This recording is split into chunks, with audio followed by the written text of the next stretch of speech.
एक बार की बात है। एक राज्य में एक राजा और रानी राज करते थे। दोनों ही अपनी प्रजा का खूब ध्यान रखते और दोनों ही बहुत अच्छे थे।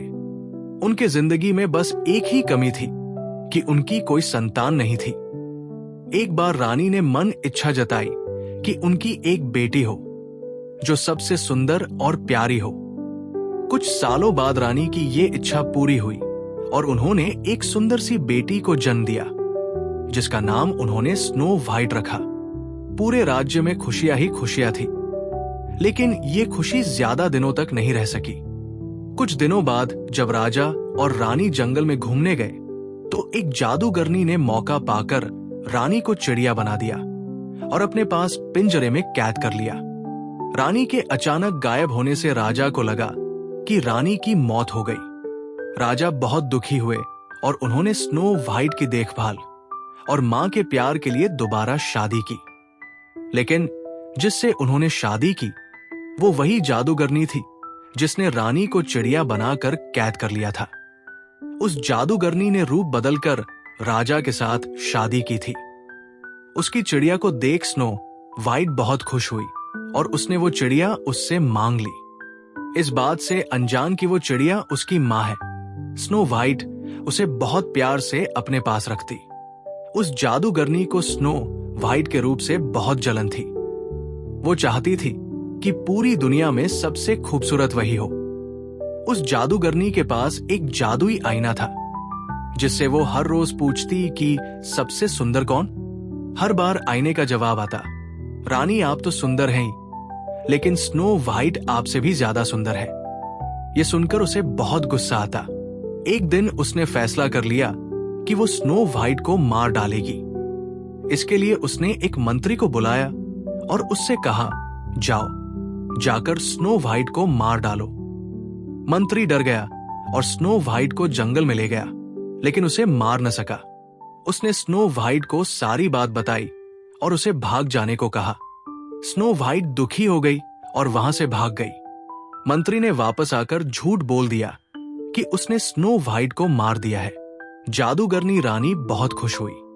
उधर स्नो व्हाइट जंगल में भटक ही रही थी कि उसकी नजर एक छोटी सी झोपड़ी पर गई। वो उस झोपड़ी में चली गई। वहां उसने देखा कि बहुत छोटी छोटी 7 प्लेट लगी है और उसमें कई तरह के भोजन है। स्नो व्हाइट को भूख भी लगी थी तो उसने हर प्लेट में से थोड़ा थोड़ा भोजन कर लिया। फिर उसकी नजर वहां लगे 7 बेड पर पड़ी। स्नो व्हाइट को नींद भी बहुत आ रही थी तो वो आराम करने का सोचकर एक बेड पर लेट गई। लेटे लेटे उसे नींद आ गई और वो सो गई। तभी थोड़ी देर बाद वहां 7 बौने आए। उन्हें अंदाजा लग गया था कि वहां कोई आया है। जैसे ही उनकी नजर स्नो व्हाइट पर पड़ी, उसकी खूबसूरती देख बौने उसे देखते ही रह गए। तभी स्नो व्हाइट की नींद खुली और उसने डरते हुए बौनों को सारी बात बताई। बौने उसकी बात सुनकर चौंक गए और उन्होंने कहा, स्नो व्हाइट, अगर तुम हमारे लिए हमेशा अच्छा खाना बनाओगी और हमारे घर का ख्याल रखोगी तो तुम हमारे साथ रह सकती हो। स्नो व्हाइट ने उनकी बात मान ली और सब खुशी खुशी रहने लगे। एक दिन उस जादूगरनी रानी ने फिर से अपने जादुई आईने से पूछा कि सबसे सुंदर कौन। इस बार वो बहुत खुश थी कि स्नो व्हाइट के मरने के बाद आईना उसी का नाम लेगा।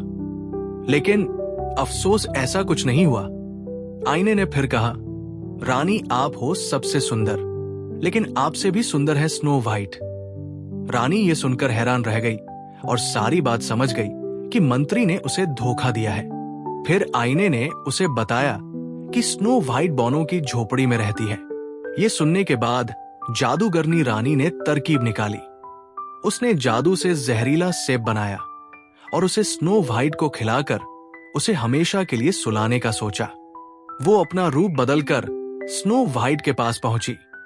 उसने स्नो व्हाइट को सेब खरीदने को कहा और खरीदने से पहले उसे चखने के लिए वो जहरीला सेब दिया। स्नो व्हाइट उसे बूढ़ी औरत समझकर मना नहीं कर सकी और उसने वो जहरीला सेब चख लिया। सेब चखते ही स्नो व्हाइट की तबीयत बिगड़ने लगी और उसी बीच वो जादूगरनी अपने असली रूप में आ गई और स्नो व्हाइट के सामने हंसने लगी।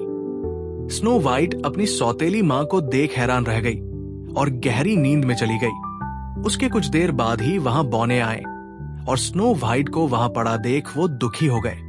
उन्हें लगा स्नो वाइट उन्हें हमेशा के लिए छोड़कर चली गई। उन्होंने उसे दफनाने का सोचा, लेकिन उनका मन न माना और उन्होंने उसे एक शीशे के ताबूत में रख दिया। तभी वहां राजा के दोस्त का बेटा, जो कि एक राजकुमार था, वो आया। स्नो वाइट को देख वो चौंक गया और बहुत दुखी हुआ। उसने बौनों से स्नो वाइट के बारे में पूछा और दुखी होकर स्नो वाइट को ताबूत समेत अपने साथ ले जाने के बारे पूछा। सारे बौने दुखी हो गए। उन्होंने ताबूत का शीशा खोला और राजकुमार ने स्नो वाइट पर प्यार जताते हुए उसके हाथ को चूमा। इतने में स्नो वाइट को होश आ गया। स्नो वाइट ने सबको अपने सामने देख सारी बात बताई। सब समझ गए कि जादूगरनी सौतेली मां की वजह से ही ऐसा हुआ है। वो बौने जादूगर बनकर राजा के दरबार पहुंचे और उन्होंने कहा कि उन्हें पता है कि रानी को खूबसूरत बनने का शौक है। वो उन्हें बहुत खूबसूरत बना सकते हैं, लेकिन उन्हें उनके साथ चलना होगा। रानी और राजा उनके साथ चल पड़े और जैसे ही रानी पर सूरज की किरणें पड़ी, वो अपने जादूगरनी के रूप में आ गई। वहां स्नो वाइट और राजकुमार भी पहुंचे। स्नो वाइट को देख राजा खुश हो गए। उन्होंने राजा को सारी बात बता दी और फिर बौनों ने अपनी शक्ति से जादूगरनी के जादू को खत्म कर दिया। जादू खत्म होते ही चिड़िया बनी असली रानी अपने रूप में आ गई। राजा और स्नो वाइट रानी को देख बहुत खुश हुए और जादूगरनी को बंदी बनाने का आदेश दे दिया। इसके बाद राजा रानी ने स्नो वाइट और राजकुमार के विवाह का आयोजन किया और बौनों को तोहफे दिए। सभी खुशी खुशी रहने लगे।